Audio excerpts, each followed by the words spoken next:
Salah satu terpidana kasus kematian Vina dan Eki, Sudirman, kembali menjalani sidang peninjauan kembali di Pengadilan Negeri Cirebon, Jawa Barat. Dalam sidang PK sebelumnya, Sudirman lewat kuasa hukumnya sudah mengajukan sejumlah bukti baru, diantaranya berupa keterangan dari sejumlah saksi. Dalam kasus kematian Vina dan Eki, Sudirman divonis penjara seumur hidup dan sudah menjalani hukuman sejak 2016. Di Pengadilan Negeri Cirebon sudah ada jurnalis Kompas TV Muhammad Syahri Romdon yang akan mengikuti jalannya sidang. Syahri, selamat pagi. Setelah sidang perdana PK Sudirman pekan lalu, apa agenda sidang hari ini?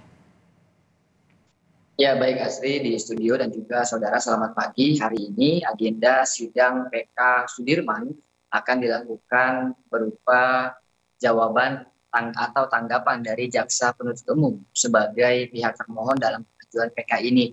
Dalam hal ini, para jaksa penuntut umum akan membacakan jawabannya setelah agenda kemarin.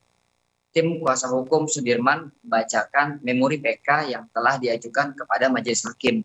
Dalam pemaparannya pada agenda sebelumnya, tim kuasa hukum menyampaikan bahwa Sudirman tidaklah merupakan bagian atau bahkan orang yang selama ini dituduhkan sebagai pelaku pembunuhan dan ruda paksa terhadap Vina.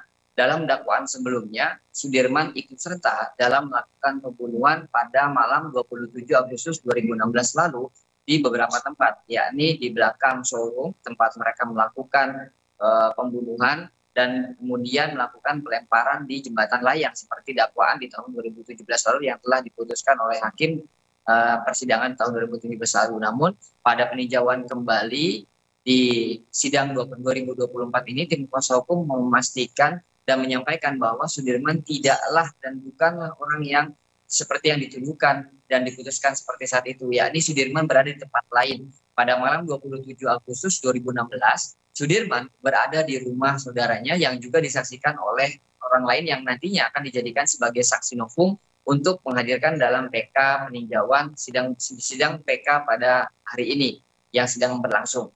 Tidak hanya itu, dalam memori PK yang disampaikan oleh tim kuasa hukum, mereka juga menilai adanya kekhilafan hakim yang menetapkan beberapa pasal dan juga menerapkan beberapa dakwaan-dakwaan dalam di tahun 2017 lalu, yang ini menjadikan salah satu pertimbangan untuk mengajukan PK yang saat ini sedang berlangsung, Asri. Sudirman juga ini sempat mengeluh karena sakit begitu ya, karena ada luka tembak. Nah, ini sebetulnya apa sebabnya, Syahri? Ya, Sudirman adalah salah satu terpidana yang memiliki perhatian yang cukup serius dari tim kuasa hukumnya.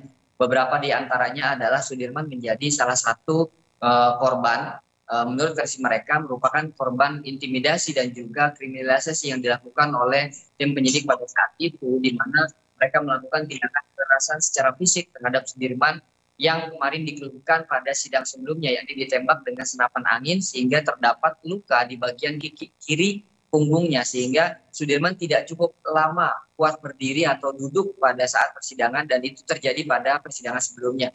Tidak hanya itu, Sudirman juga merupakan salah satu terpidana yang dikatakan oleh tim kuasa hukumnya memiliki minim atau kekurangan intelijensi, ya, sehingga beberapa kali Sudirman mendapatkan intimidasi dan sehingga akhirnya mengakui apa yang selama ini sebetulnya tidak dilakukan oleh Sudirman dan juga 7 terpidana lainnya. Tidak hanya itu, PK yang dilakukan oleh Sudirman hari ini merupakan PK yang terakhir di mana Sudirman tidak bersamaan dengan 6 terpidana lainnya karena mendapatkan kuasa hukum lainnya yang ditunjuk oleh Polda pada kasus kemarin, yakni pada Peggy Setiawan yang digunakan Sudirman untuk memastikan bahwa Peggy Setiawan adalah teman dari Sudirman, dan akhirnya Sudirman mendapatkan tim kuasa hukum yang berbeda atau tidak sama dengan tim kuasa hukum 6 terpidana dan terlambat untuk mengajukan PK yang saat ini sedang berlangsung. Asri Gunawan. Baik, terima kasih laporan lengkap Anda jurnalis Kompas TV Muhammad Syahri Romdon langsung dari Pengadilan Negeri Cirebon, Jawa Barat.